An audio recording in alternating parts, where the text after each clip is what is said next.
Howdy guys, I hope y'all are doing well. Today we're going to go over a pretty interesting subject. We're going to look at, really I want to bring is more context in beginning stages of the Last Supper so that we can understand more contextually what Jesus is doing and why it's so important the actions he takes, in particular the washing of the disciples' feet and the message he is sending by who he chooses and what he's doing.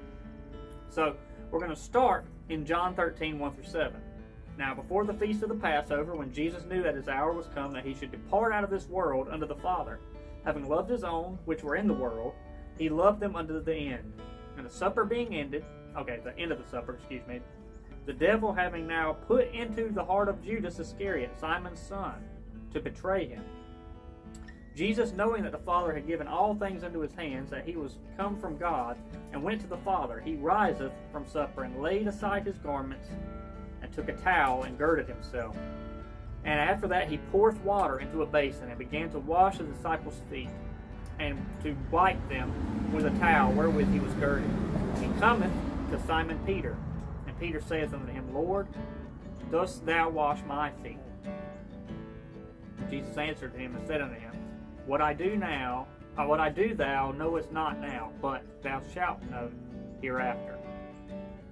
So Jesus, the master of the Last Supper, the master of the disciples, gets up, takes off his rabbinical robe, his robe of authority, lays it aside, and takes on the attire of a servant, of a slave, to be honest with you.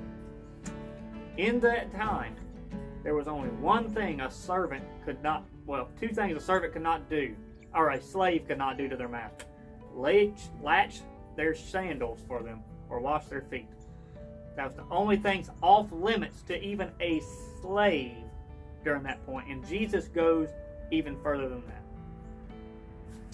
to show his humility under his disciples. Now why is this so important that Jesus comes unto Peter? He gets up, takes his rabbinical robe off, and he comes up to Peter to wash his feet. So let's continue in 8 through 17. And Peter said unto him, Thou shalt never wash my feet. Jesus said, If I wash thee not, thou hast no part in me. Simon Peter saith unto them, Lord, not on my feet only, but also my hands and my head. Jesus said unto him, He that is washed needeth not save to wash his feet, but is very clean every whit. And ye are clean, but not all. For he knew that he who should betray him, therefore said he, Ye are not all clean. So, after he had washed their feet, and had taken his garments, and was set down again, he said unto them, Know ye what I have done to you? Ye call me Master and Lord. Ye say, Well, for I am. If I then, your Lord and Master, have washed your feet, ye also ought to wash one another's feet. What does he mean by this? We'll get to that. For I have given you an example, that ye should do as I have done to you. Verily, verily, I say unto you, the servant is not greater than his Lord, neither he that is sent greater than he that sent him. If ye know these things, happy are ye to do them. So Jesus is the master of the table there. He's the master. Yet the master serves others. He serves those at the table. Now let's see why it is in particular that Peter is singled out here. Why is none of the other disciples mentioned? Why is Peter singled out? Verse 18 to 23. I speak not of you all. I know whom I have chosen, but that the scripture might be fulfilled, he that eateth bread with me hath lifted up his heel against me. Now I tell you before it come, that when it come to pass, ye may believe that I am he. Verily, verily, I say unto you, he that receiveth whomsoever I send receiveth me. He that receiveth me receiveth him that sent me. And when Jesus had thus said, he was troubled in spirit, and testified, saying, Verily, verily, I say unto you, that one of you shall betray me. That's interesting. It says that Jesus was troubled in his spirit, and probably downcast, or even maybe possibly sad, or felt I don't want to say empathy, but sympathy for the wickedness that one of his disciples was about to do, the sin that he was about to commit, throwing everything away to do this evil deed. And it says that Jesus was troubled within him. Okay? Now, then the disciples looked one on another, doubting of whom he spake. And there was leaning on Jesus' bosom one of his disciples whom Jesus loved. Now, it is generally held that it is John, because John always refers to himself as the disciple of whom Jesus loved. So John is leaning on Jesus' breast. How is this possible? I mean, when we look at the Last Supper, that would kind of be, a bit strange, right? If you really think about it. It's a bit weird. But the thing is, the Last Supper is not like what we picture it to be. Our assumption is based basically on the Leonardo da Vinci painting of the Last Supper, where they're all sitting at a regular old Western table, big chairs, Jesus in the middle. That's not how it was. That's not how the Last Supper was. They did not have that style of seating yet.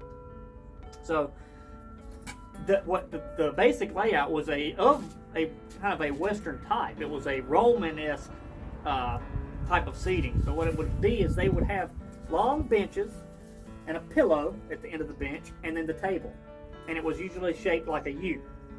So everybody would come around, so here, all the way around. Okay? And they would be leaning like this on the pillow, and they would be eating food like this. So now you see, Jesus is here, John's on his right, his head's here. So now you see why John is able to look up to Jesus and talk to him in a little bit, which is what we're going to get to see. So keep this in mind. Verses 24 through 25, Simon Peter therefore beckoned to him, that he should ask who it should be of whom he spake. He then, lying on Jesus' breast, saith unto him, Lord, who is it? So Peter, he beckons to John. Now, if Peter's sitting right beside John, this wouldn't work. He wouldn't have to beckon and motion to him, try to get his attention, say, hey, John, ask him what he means. Who's he talking about? The most likely scenario is that Peter is on the opposite side of the table, across from John. Okay? Jesus, okay, so the order of the table would be John, Jesus, we haven't got to the next one yet, but Peter way over here on the opposite side of the table. And so, another reason we know this is because he's motioning to them, and none of the other disciples know what's going on. They never even catch it. It's just this tiny, subtle thing that Peter looks across the table, beckons to John, hey, ask him who it is. And so John leans up and says, Lord, who is it? And nobody hears him because John's right here. He's leaning against him, right in front of him. Okay? So now we must see the next part of this, okay, of what's going on. So I want to go through of what this style of seating arrangements meant in that time in the Near East. See, the master would always sit surrounded by his most trusted and beloved people, okay? The one on the far right would be like the most high or beloved position. The one on the right of the master is the most beloved. Why do you think John always says, the disciple whom Jesus loved?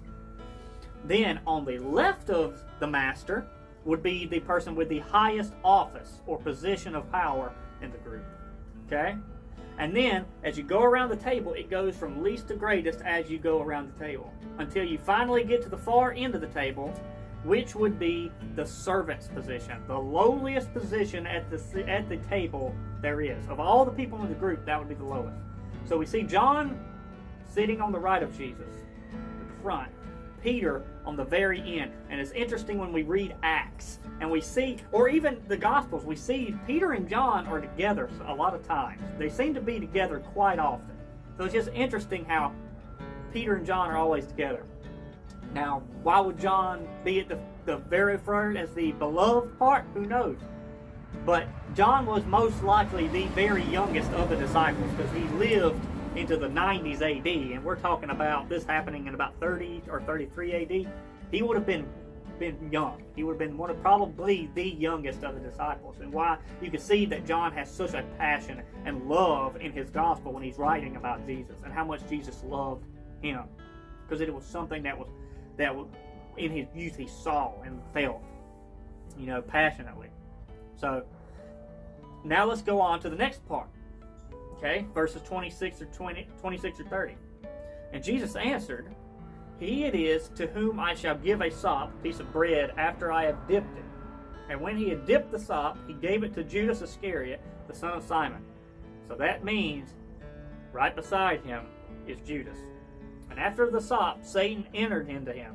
Then said Jesus unto him, "That thou doest, do quickly."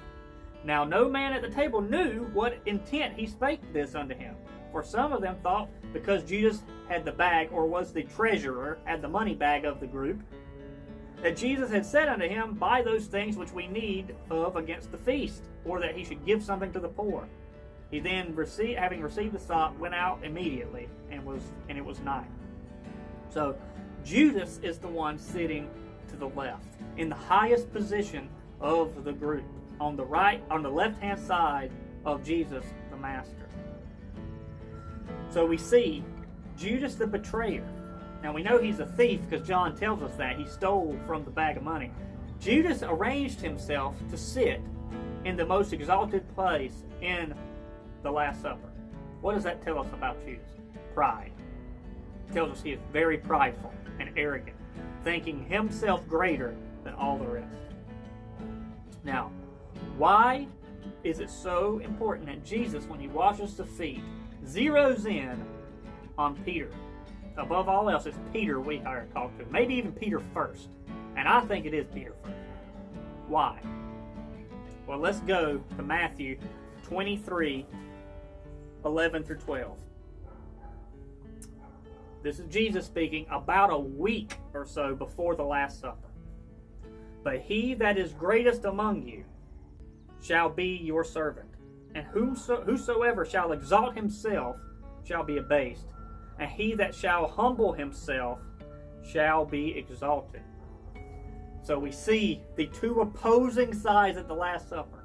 Apparently, Peter remembered and had learned something from this teaching Jesus gave. Because during Matthew 23, this is when he is basically railing against the Pharisees and the Sadducees and the elites, talking about how horrible they are and thinking that they're better than everybody else and all these other things.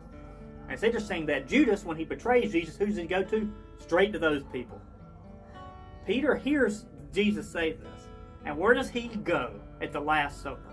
He arranges himself in the seat of the lowliest servant at the table, proving himself to be humble, or humbling himself before Jesus and everyone else. Yet it is Peter who Jesus later comes to wash his feet. The master of the table goes to the lowliest one at the table and zeroes in on him. He is the one that is exalted above the rest. And you have Judas, who exalted himself, but then ends up being abased for his work.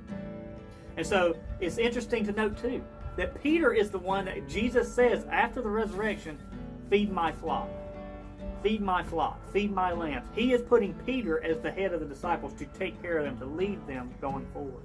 Yet, to be that servant unto them all. Such interesting to see these things. So we see Peter humbling himself among the brethren, and Jesus honoring him through that. So we give Peter a lot of grief for being brash, kind of boneheaded, or slow-learned. But if you really think about it, Jesus saw something very particular in Peter.